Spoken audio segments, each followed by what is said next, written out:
yang paling orang harus siapin ketika punya usaha adalah mentalnya dulu. Lantas gimana cara nyiapin mentalnya? Iya. Masalah itu datang memang seringkali datang ketika kita nggak siap ya. Karyawannya udah kita berhentiin, udah kami berhentiin, dihitung-hitung ada loss sekian juta.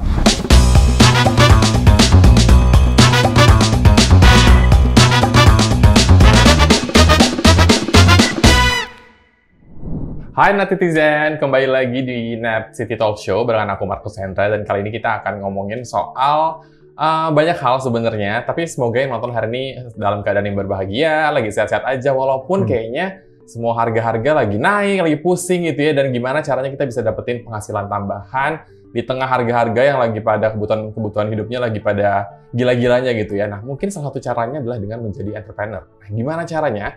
Nah, di sini gue udah kedatangan salah satu bintang tamu yang mungkin mau sharing sedikit tentang kisah dia yang sudah menjadi entrepreneur, tapi dulunya mungkin nggak menjadi orang entrepreneur juga nih. Jadi ada karir switch dari orang di belakang layar menjadi seorang entrepreneur. Nah, gimana caranya? Langsung aja kita ngobrol bareng sama Mas Esha Mahendra.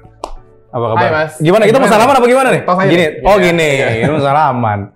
Baik, Dra. Baik. Gimana kabar? Terima kasih sudah diundang. Iya, selamat datang di studio kami yang Mewah banget ya.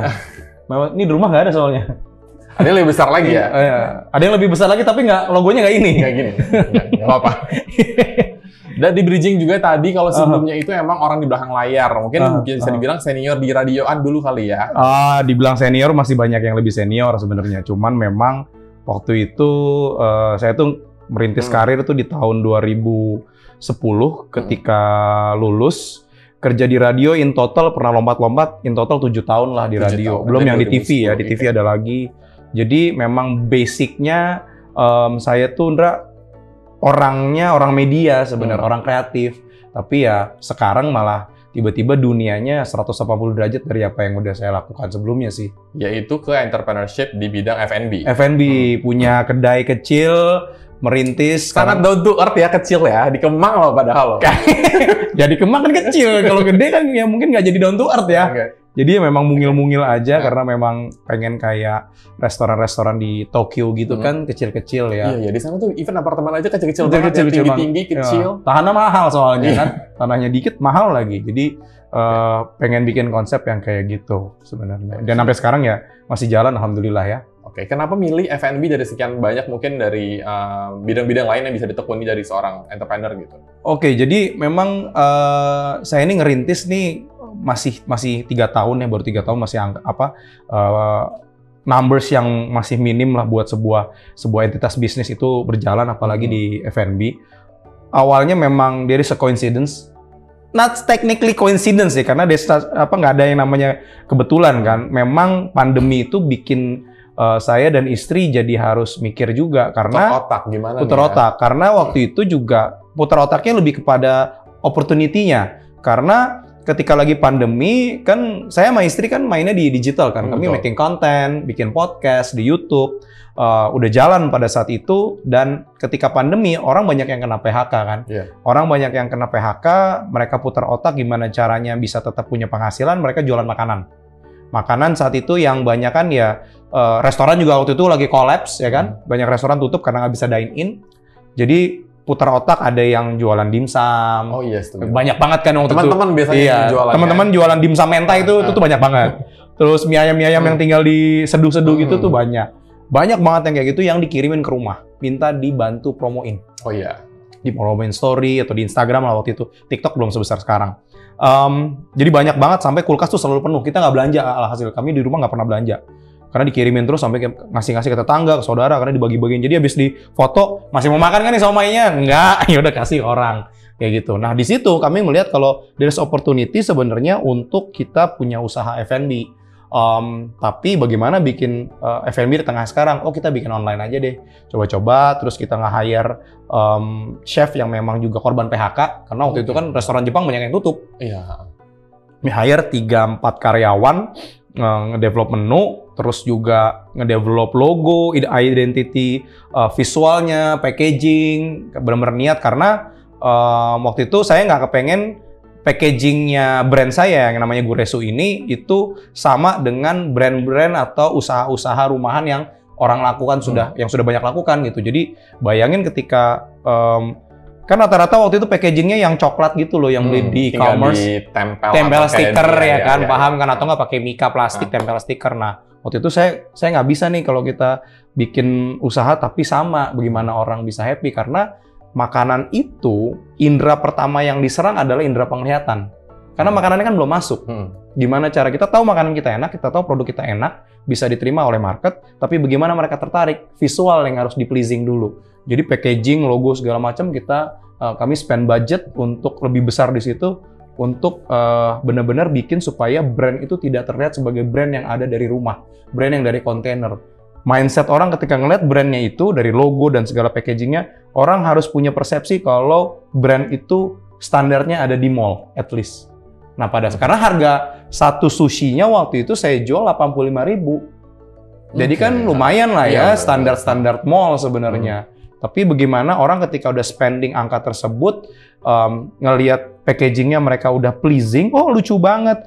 Perempuan pada saat itu gemes banget packagingnya jadi gitu. Marketing juga ya? Marketing juga. Jadi zero marketing budget lah waktu itu. Karena teman-teman juga banyak yang posting, makanannya enak.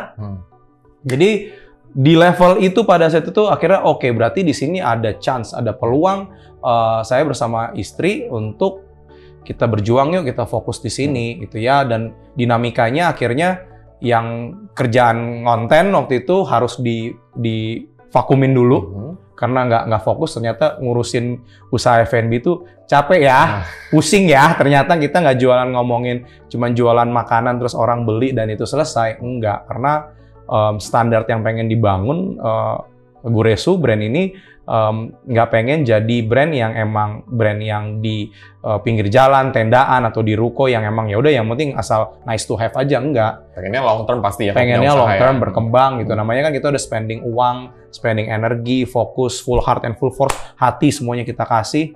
Pengennya kan berkembang. Pengennya juga ini bisa jadi berkah buat karyawan-karyawan yang sekarang lagi ada di bawah payungnya Guresu. Oke, kalau misalnya gitu berarti point of view-nya kan tadi terinspirasi dari mungkin banyaknya orang yang jualan homemade food saat pandemi. Sampai akhirnya mungkin kayaknya aku bisa juga deh buat kayak gini juga gitu ya. Tapi kepikiran nggak sih mungkin dengan kalau kayak gitu keadaannya, udah banyak nih ternyata yang jual makanan, apakah bisa nih penetrate market yang saat itu mungkin semua orang udah jualan makanan gitu? Iya, ngomongin jualan sushi ya, apalagi makanan Japanese cuisine lah secara keseluruhannya itu kan banyak banget ya. Mulai dari yang harganya murah yang mungkin bisa didapetin di depan convenience store yang kecil-kecil kan biasanya suka ada tuh gerobak-gerobak yang kayak gitu, atau di skala yang mungkin bisa lebih besar lagi misalnya di food court mall gitu, atau mau yang restoran yang memang besar banget ya. Kita banyak lah brand-brand yang emang restoran-restoran sushi misalnya yang besar-besar, yang jauh lebih punya kapasitas dan kemampuan lebih baik dibanding brandnya saya, Ndra. Tapi memang di situ kita ngelihat kalau ketika kita mau usaha makanan dalam hal ini, kita lihat marketnya udah kebangun belum? Market pecinta sushi di Indonesia atau khususnya di Jabodetabek deh, let's say, itu besar nggak sih? By observing itu aja, oke kita lihat perkembangan restoran-restoran sushi yang ada di mall, seberapa banyak. Udah gitu, cuisine lain ada nggak selain sushi? Ramen misalnya yang lagi juga rising kan? Betul. Lagi naik banget, di mana-mana ramen semua lagi kan? Belum ada udon atau ada, ya banyak lah makanan Jepang ya, tempura dan lain-lain. Berarti kan marketnya udah ada. Kalau marketnya sudah ada, concern-nya itu bukan we creating market lagi, tapi lebih kepada how kita bisa ngambil potongan-potongan kue yang udah diambil. Kita udah nggak perlu mikirin edukasi ke masyarakat lagi. Misalnya contoh gini, kenapa memilihnya makanan Jepang, kenapa nggak makanan Meksiko?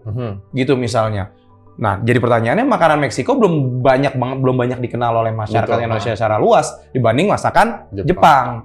Jadi kita akan lebih gampang untuk tidak perlu lagi level marketingnya edukasi apaan nih makanan gitu. Misalnya taco, apaan nih taco? Gitu. Nachos, apaan nih nachos? Meksiko kita jarang makan mungkin ya, masih sedikit. Nah, kalau Jepang, itu udah gampang banget dikenalin ya. Sushi identik pasti orang denger, ini pasti ikan-ikan mentah. Betul. Nah, orang nggak se-itu. Iya, padahal nggak juga kan. Sekarang udah levelnya udah banyak yang fusion juga kan. Ada yang matang, bisa diatur.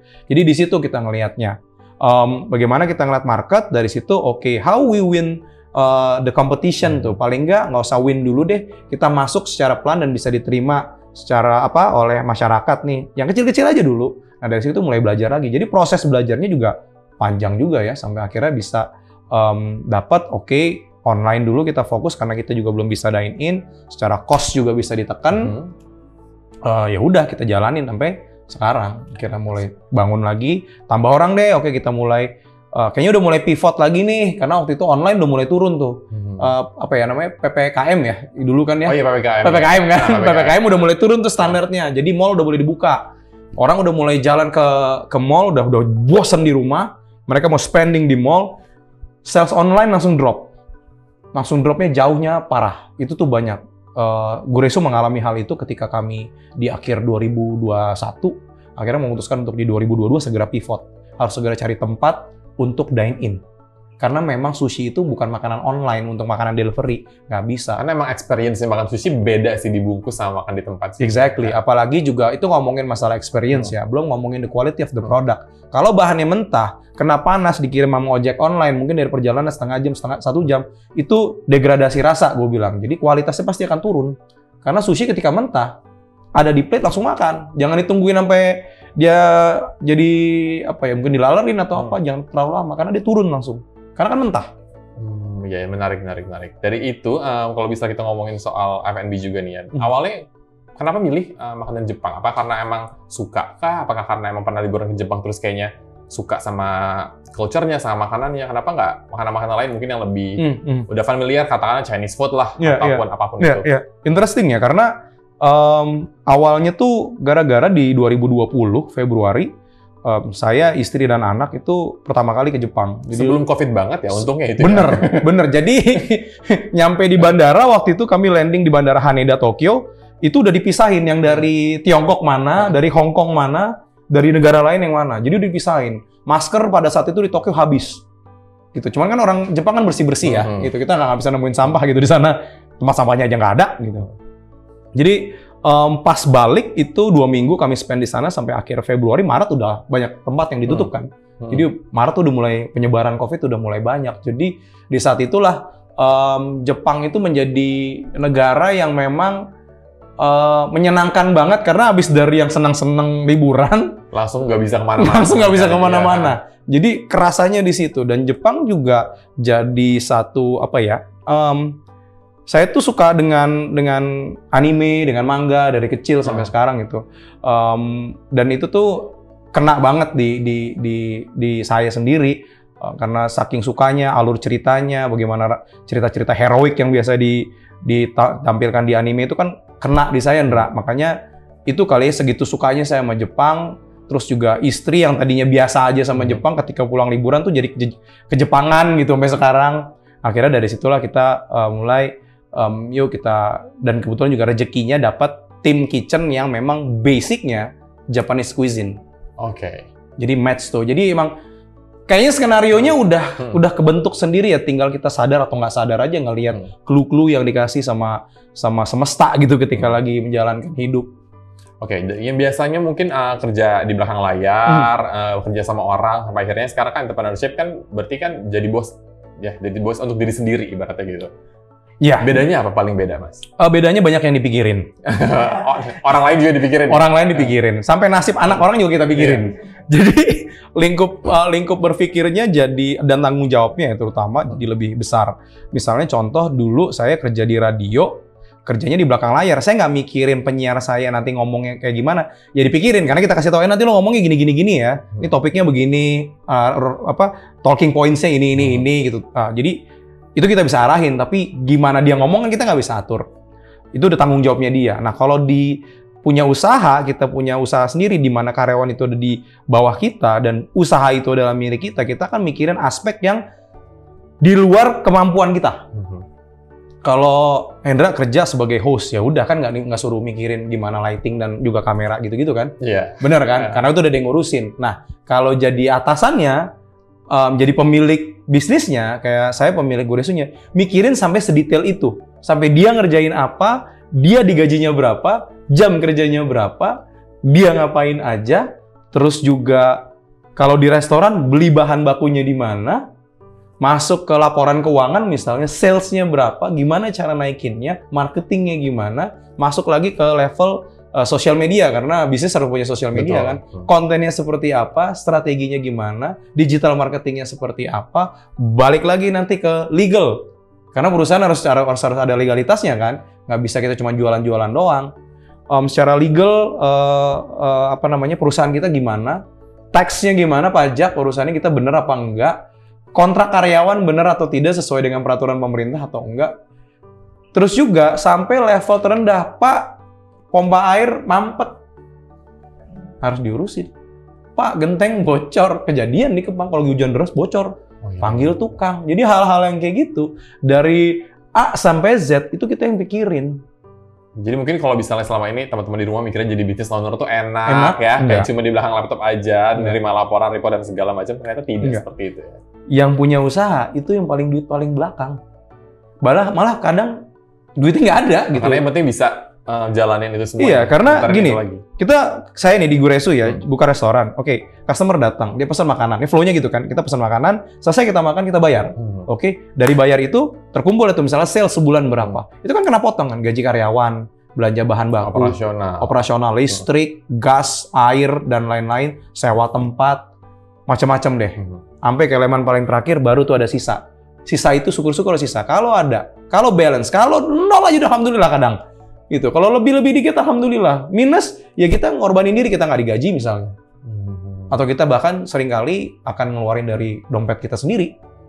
Itu karena memang situasinya masih merintis dan banyak hal yang trial error yang masih kita lakuin, Dra. Jadi ya sepertinya itu adalah jalan ninja yang udah saya pilih ya. Jadi nggak ada, there is no way back. Saya selalu bilang ketika udah jadi entrepreneur, bisa nggak nyerah saat ini juga? Bisa banget.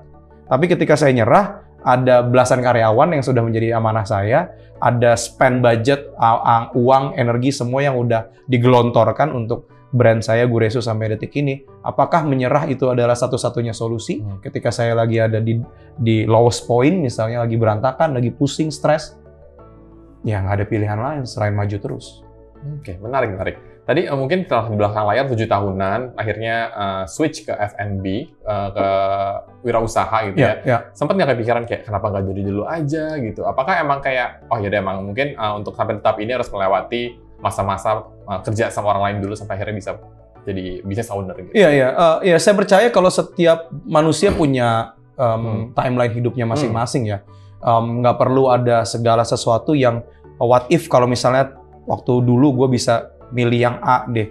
What if kalau misalnya gue bisa pilih yang B? Kalau kita berpikir dengan cara berpikir yang seperti itu, ya akan bikin kita jadi stres sendiri. Betul. Jadi makin kita nggak bisa ada chance untuk kita bisa maju ke depan gitu, untuk ngejar apa yang kita mau, apa yang kita inginkan, apa yang menjadi mimpi kita.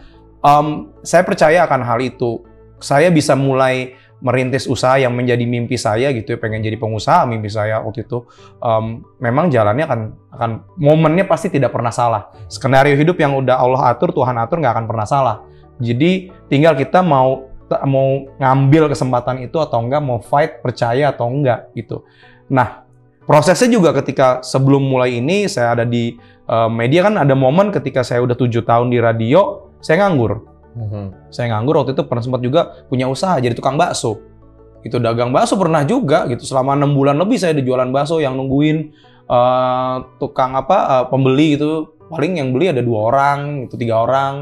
Bikin bakso ke pasar, beli cabai, pasar Ciledug. Jadi macet banget itu ya. Ke pasar Ciledug yang macet itu ya beli cabai, beli sawi setiap pagi, belajar gimana caranya bikin mie ayam. Itu benar-benar yang udah desperate kan, udah ngelamar kerja kemana-mana nggak ada panggilan. Ya momennya saat itu ya jualan aja deh.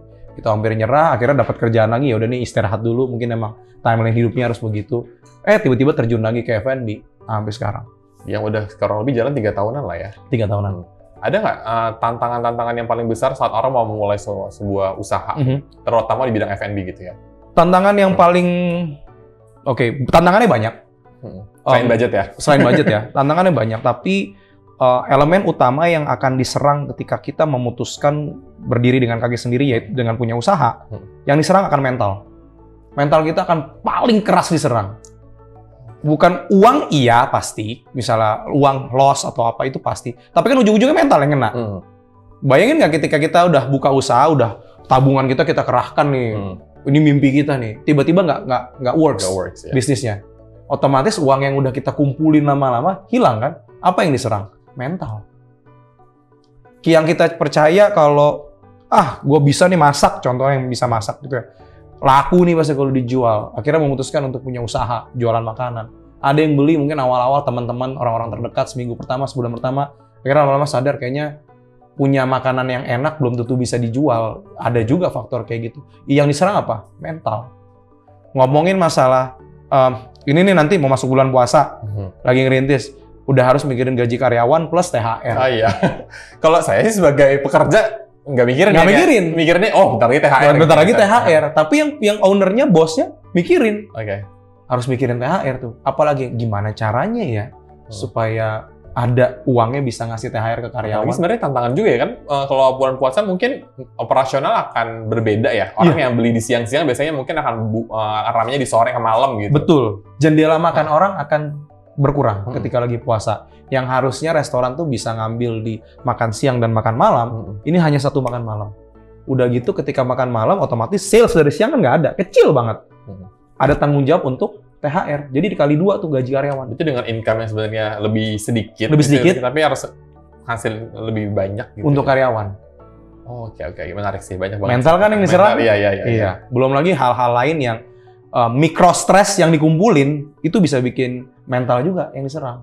Jadi kalau boleh saya jawab tadi, yang paling orang harus siapin ketika punya usaha adalah mentalnya dulu. Lantas gimana cara nyiapin mentalnya? Bertemu dengan banyak masalah. Berarti emang nggak bisa kayak, oke gue udah siap nih gitu. Emang nggak harus bisa. Kayak, ya udah. Gitu. Nggak bisa, karena masalah itu datang memang seringkali datang ketika kita nggak siap ya. Kalau kita siap ya udah bukan jadi masalah lagi. Ya kan ketika, ya taruhlah begini, hal-hal yang paling sederhana. Misalnya, dapat karyawan yang nggak jujur. Aduh, pernah tuh kayak Pernah. Tiba-tiba ada kecurigaan, karyawannya udah kami berhentiin, dihitung-hitung ada loss sekian juta. Pernah lagi kan. Harusnya itu loss itu bisa buat sesuatu yang kita, misalnya gaji karyawan atau apa. Pernah juga. Mental yang diserang. Jadi banyak hal yang faktor-faktornya banyak. Iya. Sebenarnya. Yang membuat kita tuh bisa sampai di titik, kayaknya gue nyerah deh. Setiap hari kayak gitu ada momennya. Sampai saat ini. Tapi ketika kita mau nyerah, kayaknya gue nyerah aja deh. Ngeliat lagi ke belakang, aduh sayang lagi. Ya udah deh, jalan lagi. Kayak gitu terus setiap hari. Oke, ngomongin soal nama Guresu. Ada nggak mungkin filosofinya atau kayak pas di Jepang mungkin sama liburan kayaknya nama ini oke nih atau apa, atau kayak ada sesuatu di balik nama Guresu ini sendiri? Iya, langsung ngeluarin logonya. Sangat top selling loh. Sangat soft selling ya. Sangat soft selling ya. Biar biar tahu logonya. Padahal tolong di zoom ya, editor. Guresu tuh ya inilah, kan saya dan istri tuh memang nggak punya background F&B. Jadi tapi suka makan latarnya dari. Tapi suka makan dari ya. Sosoknya berbeda. Iya kan? Siapa sih nggak suka makan di Indonesia? Makan enak tuh kan hal yang sangat nikmat ya. Makan enak, jalan-jalan, kulineran itu enak banget. Orang Indonesia banget lah. Waktu itu ketika kami pengen punya usaha, istri nanya, kita mulai dari mana? Pertanyaan yang amat sangat manusiawi ya. Betul. Kita mulai dari mana? Mulai dari mana ya? Cari aja dulu namanya. Di rumah bingung kan nih, nggak ada inspirasi. Waktu itu kan pandemi. Udahlah kita jalan-jalan aja keliling-keliling kota Jakarta, Jalan Sudirman, Senayan, kita puterin tuh malam-malam, ngeliatin gedung-gedung. Jadi bikin refresh dulu lah. Hal sepi juga lagi. Sepi juga jalanan kan. Ya. Kapan lagi nggak pernah kena macet kan waktu pandemi kan, karena sepi jalanan-jalan gitu, muter-muter.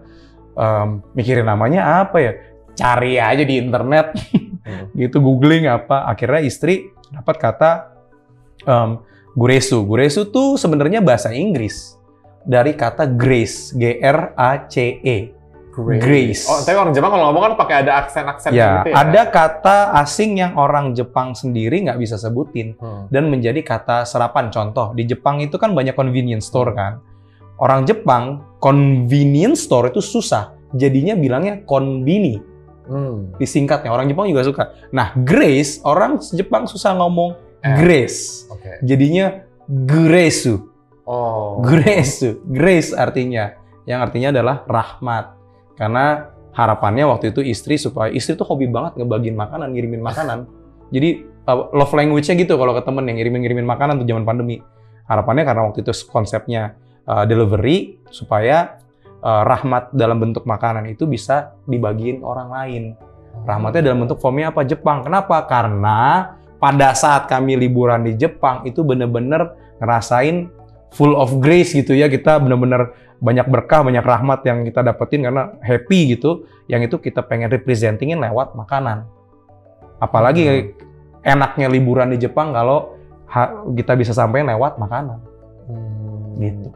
Itu deep banget loh sebenarnya. Deep ya? Walaupun kayak cuma kayak dari Grace kayak ke Goresu, tapi kayak ternyata di luar itu kayak iya, karena saya percaya ketika kita ingin ngebangun sebuah bisnis, sebuah brand, emang bener-bener harus kita deep sampai sedalam itu ya, supaya brand itu makin besar chance-nya untuk panjang hidupnya. Kenapa? Karena itu yang akan, identity itu yang akan selalu dibawa oleh brand tersebut, oleh si foundernya. Ketika foundernya juga lagi pusing, lagi bingung, lagi stres, nah pegangan itu yang selalu dia pegang. Sampai mau di dalam masalah dihantam dari kanan, kiri, atas, bawah, depan, belakang, masih bisa survive.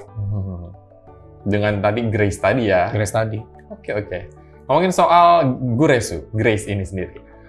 Ini kan kayaknya kalau di F&B itu sangat melekat sama yang namanya halal ya. Susah nih kayak untuk dapetin.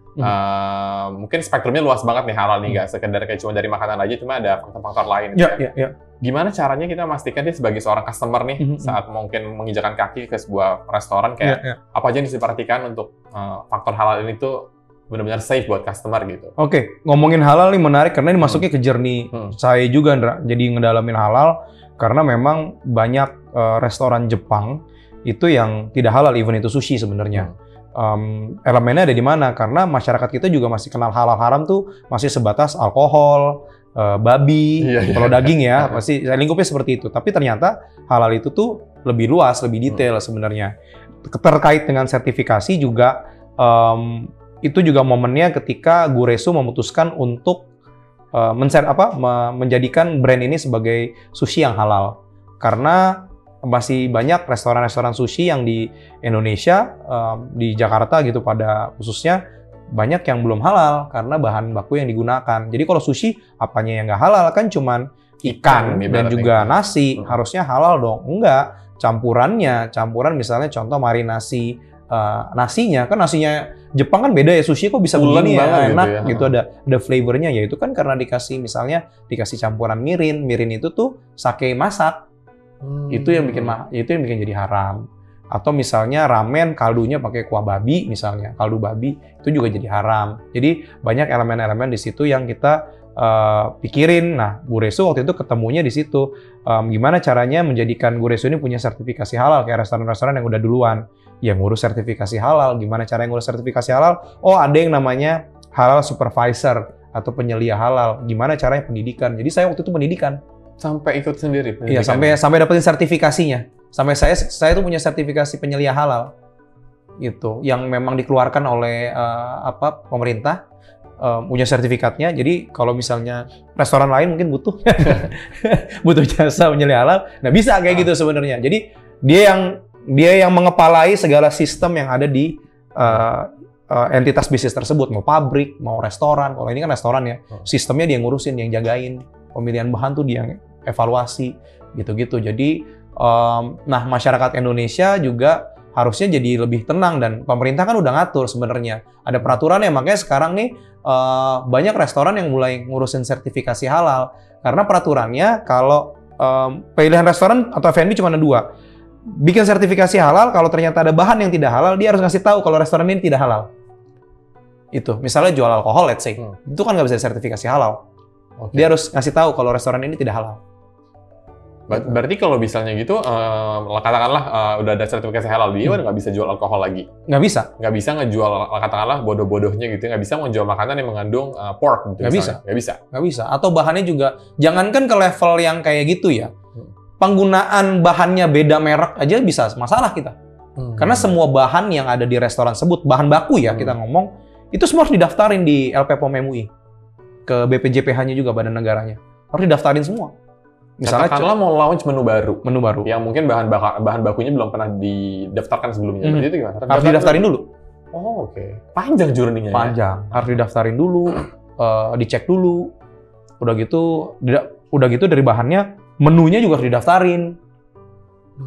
Seperti itu. Bahannya ya macam-macam lah, banyak prosedurnya yang harus dilakukan. Itu baru ngomongin dari bahan. Terus kalau misalnya restoran tuh salah satu sistemnya, standarnya nggak boleh membawa makanan atau minuman dari luar. Iya, betul. Sempat viral tuh di TikTok. Iya, viral kan?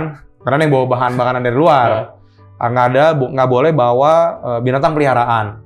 Misal bawa kucing, bawa anjing, atau bawa bawa tapir. Nggak mungkin ya bawa tapir. Yang gedean. Ngapain lu bawa tapir? Kan nggak boleh.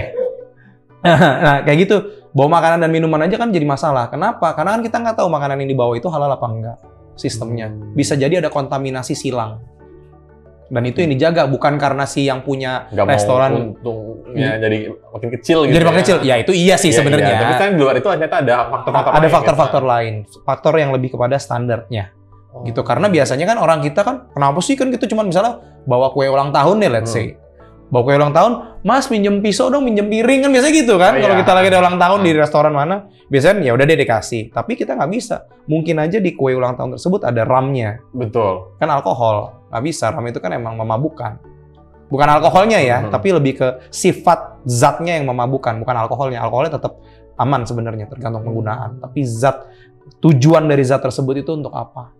Untuk safety, ini mungkin karena kita mungkin banyak yang nggak tahu juga yang sama-sama belajar ya, teman-teman di luar sana. Ini sertifikasi ini dievaluasi setiap setahun sekali kah? Ataukah berkala? Ataukah kalau udah dapat satu udah pasti nggak akan bertahannya 3 tahun ya.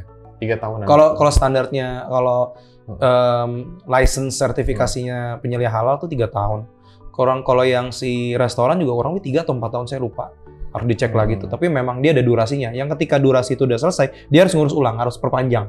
Nanti ada audit lagi, auditornya datang, ngecekin semua. Dicek dari awal lagi. Dicek lagi dari awal. Mana sistemnya, mana nyimpen ikannya di mana nih Pak? Gitu. Sampai sebegitunya? Iya. Coba buka freezernya, dibuka, keluarin gitu. Sampai ditanya belinya di mana? Iya. Gitu. Terus sistem SOP-nya mana? Dicek. Jadi halal sertifikasi halal itu tuh yang halal Indonesia itu tuh ada SOP-nya, SJPH namanya. Sistem jaminan produk halal. Dan itu ada turunannya, ada SOP yang dimana SOP itu menjelaskan bagaimana penyimpanan bahan baku, bagaimana barang itu diterima. Itu jelas track record-nya. Gitu. Kenapa? Contoh gini. Hendra makan di restoran sushi B deh, jangan Buresu. Makan ikan, tiba-tiba alergi. Alergi gitu kan. Wah, bentol-bentol. Dicek. Nah, itu kan bisa komplain kan. Saya kemarin makan di restoran ini. Nah, dari situ makannya apa aja? Mas Hendra, saya makannya sashimi sama tuna. Oke, tuna sama sashimi kita cek. Tuna yang kemarin stoknya ada di mana? Itu kan ada datanya semua. Oh, berarti sebenarnya emang di belakang itu semua banyak banget ya, kayak di hal-hal yang kita nggak perhatiin sebagai customer gitu. Iya. Kita nggak tahu. Jadi dari sudut pandang restorannya, dia punya kemampuan telusur namanya, yang dimana dia bisa ngecek bahan yang dimakan sama Mas Hendra untuk membuat suatu cuisine itu. Iya, misalnya makan si salmon salad, salmon sushi misalnya, atau misalnya tuna sushi misalnya yang digiri, bisa dicek tuna sama sashimi keluarannya dari mana, suppliernya mana, kapan itu barang diterima, bisa kita cek. Dari situ kita tahu barangnya yang mana. Oh, ada di kontainer yang ini, kita cek barangnya bagus apa enggak. Itu ternyata barangnya bagus, nggak ada masalah. Mungkin Mas Hendra-nya ada alergi yang lain di restoran yang lain misalnya. Oke, itu menarik sih. Oke, mungkin udah 3 tahunan menjalani bisnis ini. Ada nggak sih mungkin bisa di-share sama kita nih sebagai orang-orang yang awam, mungkin fondasi bisnis yang sukses menurut seorang Esa Mahendra apa aja? Oh, banyak sebenarnya ya. Kalau misalnya fondasinya ya yang tadi, memang ketika kita mau punya usaha apapun bentuknya, kalau misalnya F&B tuh yang penting kita harus sadar diri kita tuh punya kemampuannya di mana. Ada yang orang bisa kemampuannya memasak, tapi dia nggak punya kemampuan ngelola bisnis. Ada yang punya kemampuan ngelola bisnis, tapi dia nggak punya kemampuan memasak. Kalau saya ngebaginya lebih simpelnya itu kalau F&B. Saya tipe yang tidak punya kemampuan memasak. Dalam hal ini saya nggak punya kemampuan untuk bikin sushi, ngerol gitu, bikin nigiri yang pakai tangan yang begini-begini, tahu-tahu jadi naga gitu ya. Tapi tahu makanan enak seperti apa. Tapi tahu makanan enak seperti apa. Lidah saya tahu makanan enak seperti apa. Saya lebih fokusnya ke bisnis. Jadi urusan develop, walaupun dalam developing produk selalu bareng-bareng saya ikutan. Tapi saya banyak mendengar pendapat dari head chef saya, tim chef saya juga banyak ngasih masukan, Pak enaknya digini-giniin. Jadi gitu. Kita harus sadar kita ada kemampuannya ada di mana.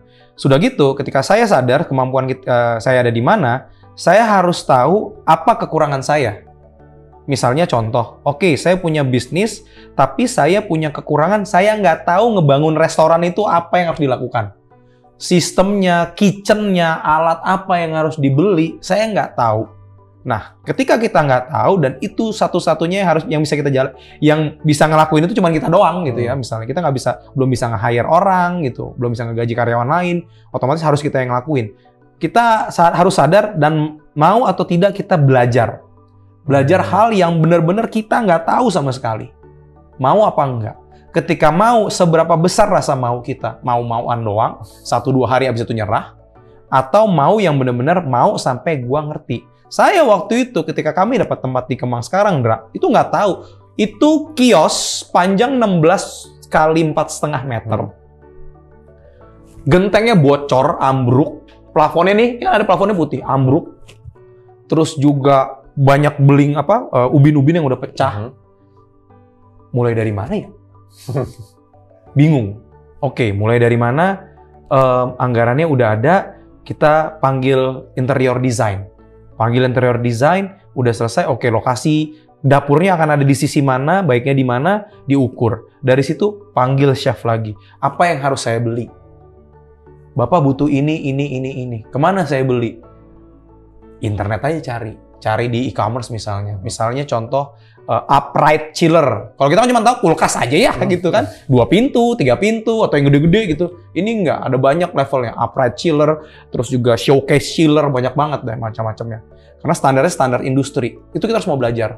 Cari vendornya, nanya, ini harganya berapa. Udah gitu harganya mahal-mahal kan. Jadi udah nanya, udah pusing, harus keluar duit lagi. Itu lebih pusing lagi ya? Lebih pusing lagi. Harus mikir sampai dari situ. Udah gitu kita harus tahu, oh butuhnya apa aja yang sesuai dengan kebutuhan. Udah gitu, apalagi ya, oke produknya apa aja yang mau dijual.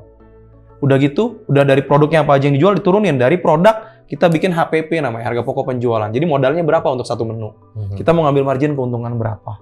Dari situ. Jadi banyak elemen-elemen yang harus dilakuin. Nah tapi poinnya memang, si foundernya itu mau belajar atau enggak.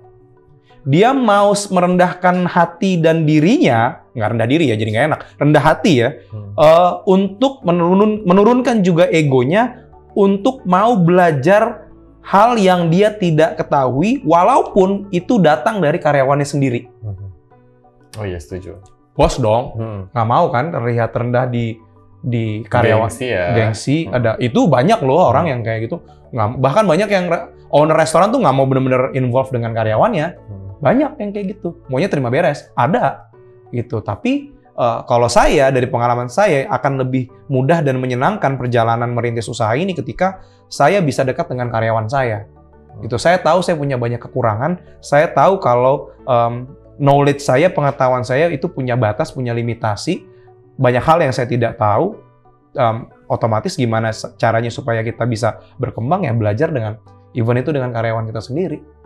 Berarti setuju nggak kalau misalnya statement karyawan tuh fondasi juga dalam bisnis yang sukses? Oh jelas dong, banyak pengusaha-pengusaha kaya emang kayanya gara-gara dia. Karyawannya. Karena karyawannya. Emang yang punya Net City ini gitu, pasti karena karyawan. Gara-gara kalian semua. Gara-gara kalian semua. Emang bisa ownernya bikin konten begini kan enggak?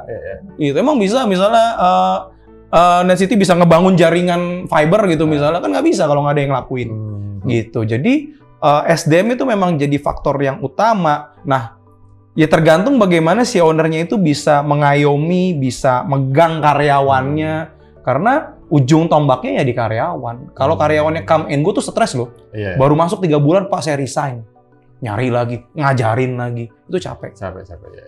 Gimana caranya business owner juga bisa memanusiakan karyawannya gitu ya? Exactly.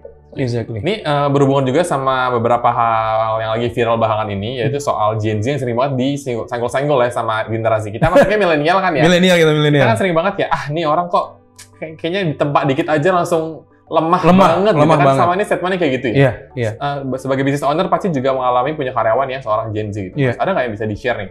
Oke, Gen Z ini menarik ya, tapi yang saya yakin kalau Gen Z ini mentalnya nggak lemah sebenarnya. Cuman memang Gen Z ini dalam hidupnya dia punya tujuan.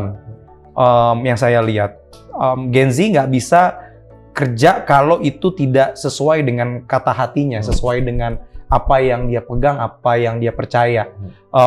Nggak melulu ngomongin lu digaji sekian ya lu kerjain ini semua A, B, C itu habis itu selesai, nggak bisa. Gen Z itu untuk supaya kita bisa bekerja sama dengan Gen Z, ada elemen-elemen lain di luar ranah scope of work-nya dia. Ada hal di mana kita harus bisa meyakinkan kalau apa yang dia lakukan ini berimpact baik juga dengan hidupnya. Itu satu. Yang berikutnya, Gen Z itu tipe yang dia akan ngelihat leadernya. Setuju. Dia nggak bisa misalnya ada atasannya nyuruh, tolong kerjain ini A, B, C, D gitu ya. Tapi si atasannya tidak memberikan contoh bagaimana mengerjakan hal tersebut atau bisa memberikan semangat untuk dia bekerja lebih baik, nggak bisa. Kenapa saya bilang kayak gitu? Karena karyawan saya ada beberapa yang Gen Z. Pernah ada satu momen ngomongin gaji, dia waktu itu bilang, "Pak, saya dapat gaji sekian, boleh nggak saya naik gaji?" Saya bilang, "Nggak bisa. Belum bisa nih saat ini, mohon maaf." Yaudah, kalau gitu saya resign nih, Pak. Sesimpel itu. Itu kejadian. Dan saya yakin itu yang jadi stereotip Gen Z itu baru dikasih kerjaan gitu aja mentalnya udah lemah. Sebenarnya enggak. Ketika Gen Z itu sadar kalau hal itu tidak sesuai dengan apa yang dia mau dapatkan, terkait itu juga materi ya, mungkin dia akan berpikir, dia akan, mendingan gue cabut deh.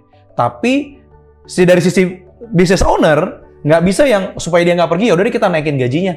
Nggak bisa melulu itu juga. Nah, waktu itu saya bilang, oke, kita bikin perjanjian. Saya akan naikin gaji kamu. Tapi, bisa nggak ketika saya menunaikan janji saya, kamu menunaikan janji kamu? Menunaikan janji apa? Kamu datang yang paling on time, kamu datang orang yang paling disiplin, kamu menjadi orang yang ketika tim lagi susah, kamu datang yang paling maju paling duluan untuk ngebantuin tim. Kamu akan menjadi tim player yang paling handal di tim kita. Kamu bisa nggak ngejawab tantangan saya dari itu? Kalau kamu bisa ngejawab tantangan itu, gaji kamu besok langsung saya naikin. Bisa, Pak. Dari situ, kerjaannya perform. Berarti yang butuh mungkin reward juga, tapi emang juga. Apa ya, motivasi, diemong juga dan segala macam iya. gitu ya. Waktu itu saya bilang ke karyawan saya kehilangan kamu nggak masalah. Saya nggak pernah takut kehilangan karyawan. Tapi seluruh karyawan saya kamu bisa tanya dari yang paling awal kita di kontainer, kamu masuk ke sini udah di Kemang kita. Kamu belum ngerasain ketika kontainer kita karyawan 3 jebol, udah gitu alas tripleknya jebol, ada bangkai tikus lagi di dalamnya. Semerana itu waktu itu. Kamu belum ngerasain itu. Kamu tanya sama yang masih bertahan sampai detik ini. Apa yang mereka dapetin? Apakah cuma masalah gaji doang per bulan? Atau ada hal-hal lain yang bikin kamu bisa dapetin lebih ketika bekerja di sini? Kamu pikirin deh. Saya tanya, kamu waktu awal masuk, kerjaan kamu apa di sini? Nyuci piring, Pak. Nyuci piring aja nggak? Bisa nggak saya bilang, kamu nyuci piring aja terus? Tapi enggak kan? Saya bilang, kamu mau saya challenge nggak? Belajar bikin sushi, Gi? Kenapa saya nggak pernah takut kehilangan karyawan? Karena saya bangga ketika nanti kamu pun pergi, nggak berjodoh lagi dengan Guresu, kamu bisa apply di tempat lain dengan kemampuan kamu yang udah jauh lebih tinggi dibanding sekedar nyuci piring. Kamu udah bisa bikin sushi. Business owner sendiri dengan buat sushi yang dia pelajari selama masa baktinya dia di. Benar. Oke. Bisa nggak saya bilang ke chef-chef saya untuk tidak ngajarin kamu bikin sushi? Bisa. Tapi saya tidak melakukan itu kan. Saya minta supaya apa? Karena saya percaya karyawan itu dia punya value harus naik. Ketika value itu naik, baru itu akan berbanding lurus dengan kesejahteraannya. Value naik, skill naik, masa gajinya segitu doang? Nggak mungkin. Nonsense. Pasti owner akan ngelihat, bos akan ngelihat, kemampuannya udah tinggi dong, layak dia dikasih tanggung jawab lebih. Otomatis gajinya juga bertambah.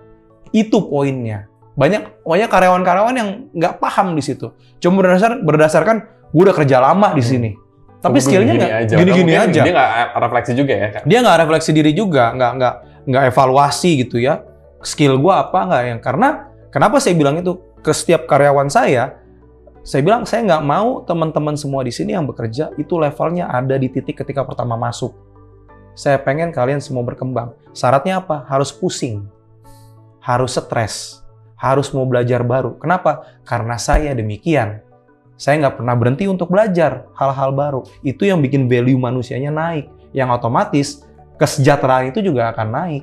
Karena saya melakukan itu, saya mau juga teman-teman juga melakukan hal seperti itu. Supaya kesejahteraannya naik, gajinya naik, hidupnya jadi lebih makmur dong. Betul. Anak istri jauh lebih bisa senang dong. Ketika gajinya naik, makan yang tadinya tempe tiap hari kan bisa jadi ayam. Nutrisi buat si anaknya. Jadi panjang itu sebenarnya kalau kita ngomongin usaha.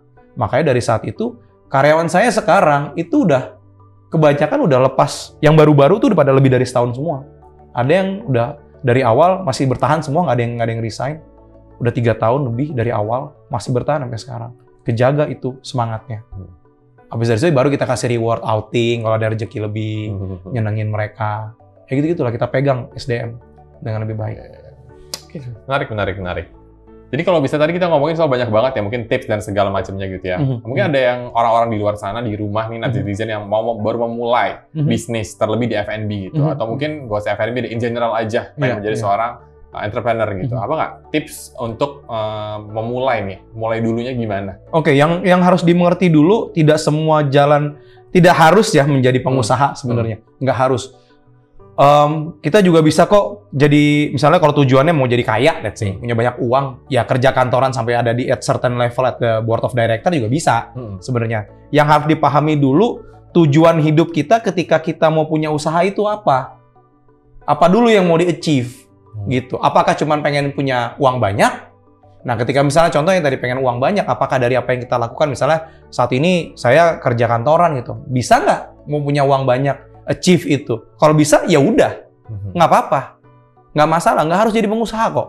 Tapi kalau misalnya ada goals yang lebih gitu, yang pengen dicapai, dan cara itu satu-satunya untuk adalah menjadi pengusaha, ya jalanin.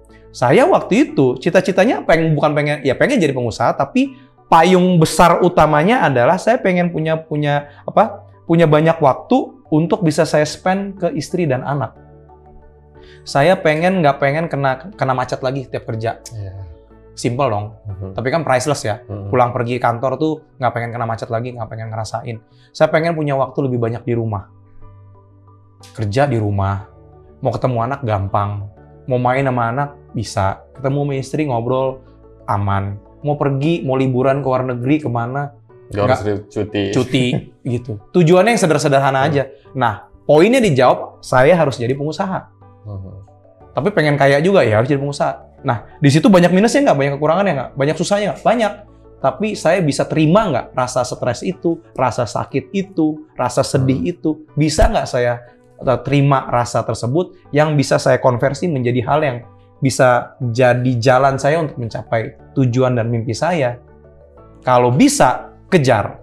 Tapi kalau misalnya ditimbang-timbang, kayaknya nggak bisa deh. Ya udah, jalanin aja di pekerjaan yang sekarang, tapi lakukan jauh lebih baik. Yang penting value kita harus selalu bertambah. Jangan yang cuma modal pengalamannya doang lama, tapi value and skill-nya di situ-situ aja. Jangan. Jadi paling penting tentukan dulu tujuannya apa ya. Dari sana mungkin baru bisa memulai lagi kira-kira cara yang paling efektif untuk ke sana gimana. Iya, banyak juga orang yang pengen punya usaha kerja kantoran tapi pengen punya side job bisnis juga. Ya sah-sah aja, tapi levelnya ya bisnisnya kan jadi bisnis sampingan aja. Susah berkembang karena kan yang ownernya waktunya juga susah. Nggak ada, nggak bisa. Bagi fokus tuh susah. Makanya saya, karena saya udah nggak kerja kantoran, fokusnya jadi energinya bisa lebih banyak di ngebangun bisnis. Itulah makanya kenapa nggak banyak orang yang bisa jadi entrepreneur, karena memang segitu frustratingnya gitu, bikin stres segala macam, banyak hal yang diserang. Tapi kalau mau nyarinya situasi yang comfort, yang tenang karena mungkin udah punya anak, ya keluarganya besar, dia punya tanggungan, dan satu-satunya rezeki yang dia dapat ya lewat pekerjaan dia di kantoran, ya nggak apa-apa. Tapi lakukanlah itu lebih baik supaya bisa naik jabatan, gajinya nambah, otomatis kesejahteraan keluarganya juga meningkat. Itu poinnya. Oke, setuju. Nah, tapi kalau misalnya bener-bener baru mau mulai, kira-kira gue mau mulai coba usaha gitu ya. Ada nggak tips, motivasi deh ya? Satu aja yang paling penting, apa yang harus disiapkan orang saat dia ingin memulai suatu usaha? Wah, apa yang ingin orang, apa yang harus disiapkan sama orang yang ingin memulai suatu usaha? Satu aja, selain budget dan mental. Harus punya mimpi. Harus punya mimpi. Karena ketika kita cuma mau sekedar punya usaha, tapi kita nggak tahu mimpi usaha kita itu mau kita kebawa kemana, kita tuh suka lepas arah, Ndra. Kita tuh suka nggak tahu, gue tuh mau kemana ya sebenarnya jualannya. Contoh, misalnya tiba-tiba kita pengen punya kemampuan buka rumah makan Padang, terus tiba-tiba rumah makan Padangnya sepi. Ganti kali ya, rumah makan Jawa Tengah kali ya, tiba-tiba geser, pindah-pindah terus. Kayak lagi rame jualan ini nih, coffee shop lagi rame, coffee shop kali ya jualan kopi. Itu sempat banget tuh rame kemana-mana. Rame di mana-mana kan. Itu kan yang penting punya usaha, tapi dia nggak tahu mimpinya apa. Yang harus ditahu mimpinya dulu. Kenapa? Karena mimpi itu udah kayak kompasnya kita tuh. Kita tahu kita mau tujuannya kemana. Ketika kita punya itu, kalau kita taruh mimpi kita ada di depan, baru kita tarik mundur ke belakang. Gimana caranya kita dapetin mimpinya? Gimana caranya kita dapetin jalan kita ke sana? Contoh, saya punya mimpi, Guresu itu akan buka di Jepang. Amin, bismillah. Tapi kemampuan yang harus saya punya miliki apa sekarang? Oh, berarti saya harus tahu Jepang tuh kayak gimana. Berarti harus sering-sering liburan ke sana, enggak? Lah itu iya, tapi harus ada pekerjaannya, riset apa gitu. Faktor utamanya, oke, berarti saya harus paling nggak basicnya saya harus bisa belajar bahasa Jepang nih. Saya harus punya bahasa Jepang. Mau nggak saya stres bahasa Jepang belajar yang memang susah banget? Hiragana, katakana, kanji itu harus pelajarin. Mau nggak saya spending waktu saya untuk belajar lagi?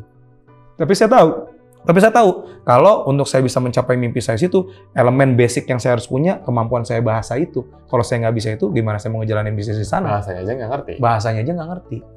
Itu. Jadi taruh mimpi itu di depan, baru kita tarik mundur ke belakang. Itu gunanya. Jadi kita nggak akan hilang arah tuh.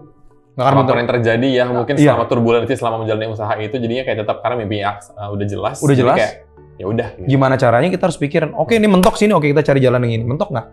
Gitu. Oke. Thank you so much udah datang dan ngobrol-ngobrol. Terima kasih banyak, udah diundang. Iya, jadi emang banyak banget insight-insight-nya, isinya daging semua. Tadi kita ngomongin ya gimana caranya mulai usaha, apa aja komponen-komponen penting dalam sebuah usaha, even kayak fondasi-fondasi dalam berusaha, semuanya udah kita bahas. Jadi mungkin semoga obrolan ini ada manfaatnya buat teman-teman mudah-mudahan di ya. rumah yang lagi mungkin lagi berpikir untuk melakukan karir switch, mungkin dari pekerja kantoran sekarang pengen punya usaha, dipikir-pikir lagi, dan kalau bisa udah matang mungkin bisa coba tadi ikutin tips-tips dari Mas Esa. Terima kasih banyak, semoga berguna, semoga bermanfaat Hendra.